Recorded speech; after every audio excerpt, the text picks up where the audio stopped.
तो बांग्लादेश के पूर्व पीएम शेख हसीना और उनके सहयोगियों के खिलाफ हत्या के 5 और केस अब दर्ज किए गए। 5 मामलों में से 3 ढाका में दर्ज किए गए, जबकि 2 मामले नरसिंगडी और बोगुरा में दर्ज किए गए हैं। शेख हसीना पर अब तक 49 मामले कुल दर्ज हो चुके हैं। शेख हसीना के करीबियों पर भी शिकंजा कस रहा है लगातार, और क्रिकेटर और पूर्व पीएम शाकिब अल हसन के खिलाफ हत्या का केस भी दर्ज किया गया है। तो अपडेट इस वक्त आप जान लीजिए बांग्लादेश में क्या कुछ चल रहा है, वहां के क्या हालात हैं। पूर्व पीएम शेख हसीना पर भी एक और केस दर्ज किया गया। शाकिब अल हसन के खिलाफ भी हत्या के केस दर्ज किए गए हैं। जो पूर्व एमपी भी हैं शाकिब अल हसन और पूर्व क्रिकेटर भी हैं, इन पर भी केस दर्ज किया गया है। ये तस्वीर इस वक्त हम शाकिब की दिखा रहे हैं, जिन पर हत्या का केस इस वक्त दर्ज किया गया। मुकदमा ये चलेगा। सहयोगियों के इनके खिलाफ हत्या के 5 और केस दर्ज किए गए, शेख हसीना समेत।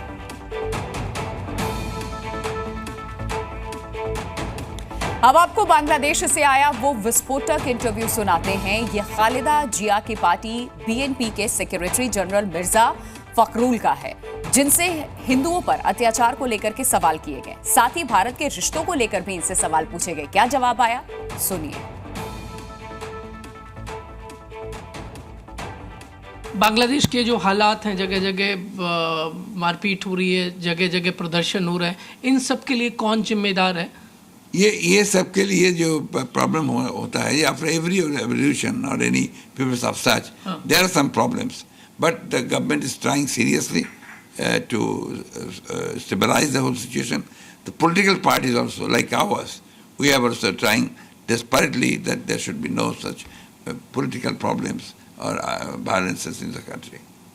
शेख हसीना को देश छोड़कर भागना पड़ा, वो कौन कौन सी वजह रही होंगी? क्योंकि आप लंबे समय से यहाँ की राजनीति और देश की नब्ज को समझते हैं।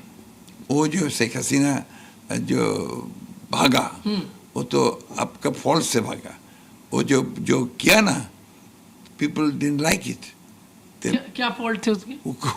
Corruption, killing, repression of the opposition leaders, and killing the students at the last moment, more than 1,000, and trying to remain in power with all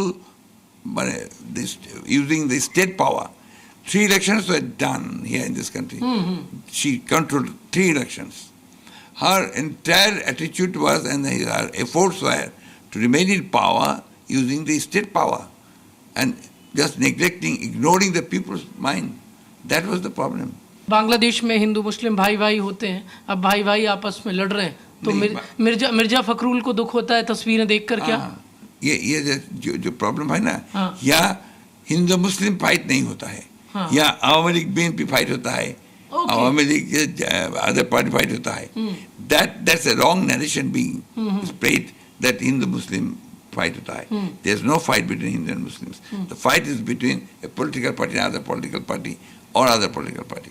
So this is wrong narration. After this revolution, there were some incidents, and those incidents were totally political.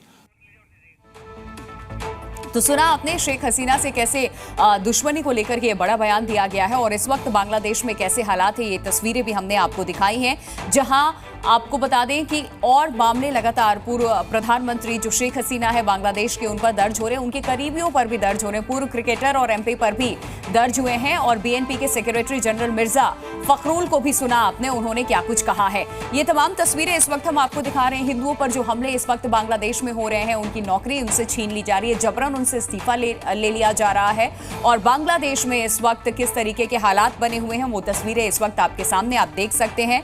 यहाँ पर भारतीय दूतावास की भी जो सुरक्षा है वो बढ़ा दी गई है।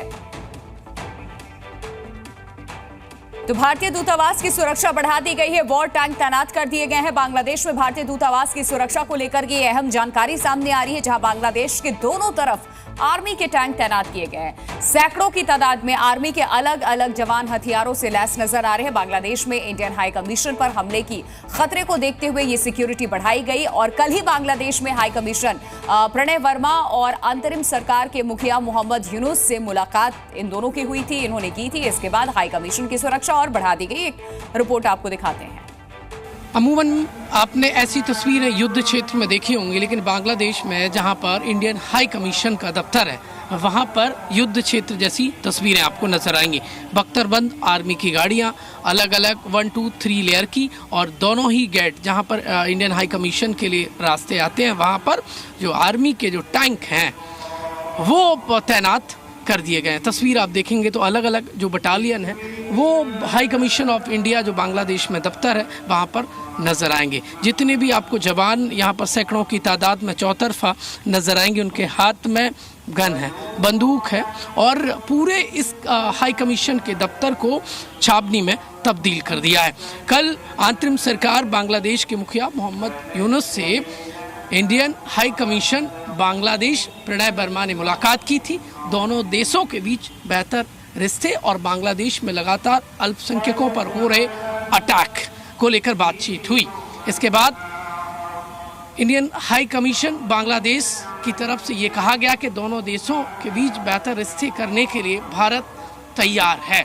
एक तरफ बांग्लादेश में कट्टरपंथी ये एजेंडा चला रहे हैं कि जो बांग्लादेश के कई जिलों में बाढ़ आई है, गोमती नदी का जलस्तर बढ़ा है, वो भारत से पानी इंटेंशनली छोड़ा गया है। तो कुल मिलाकर बाढ़ की आड़ में बांग्लादेश के कट्टरपंथी हिंदू और हिंदुस्तान विरोधी एजेंडे का खेल खेल रहे हैं। लेकिन इस बीच में प्रणय वर्मा अंतरिम सरकार के मुखिया मोहम्मद यूनुस से मुलाकात करते हैं और बातचीत करते हैं, और अब यहाँ पर इंटेलिजेंस की रिपोर्ट के आधार पर चौतरफा छावनी में इस दफ्तर को जो बांग्लादेश में इंडियन हाई कमीशन का है उसको तब्दील कर दिया है। अमूमन इस तरीके की तस्वीरें वार जोन में आपको नज़र आती हैं, लेकिन बांग्लादेश में ये तस्वीरें बता रही हैं कि ऑल इज़ वेल नहीं है।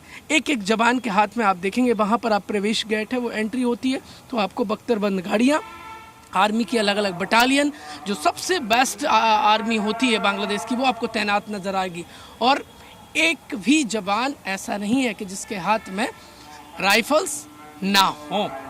एक तरफ दावा किया जा रहा है कि दोनों देशों के बीच में रिश्ते इस मुलाकात से बेहतर होंगे, लेकिन बाढ़ की आड़ में कट्टरपंथी हिंदुस्तान और हिंदू विरोधी अपना खेल खेल रहे हैं। कैमरामैन विनायक कुमार सिंह के साथ प्रमोद शर्मा, जी मीडिया।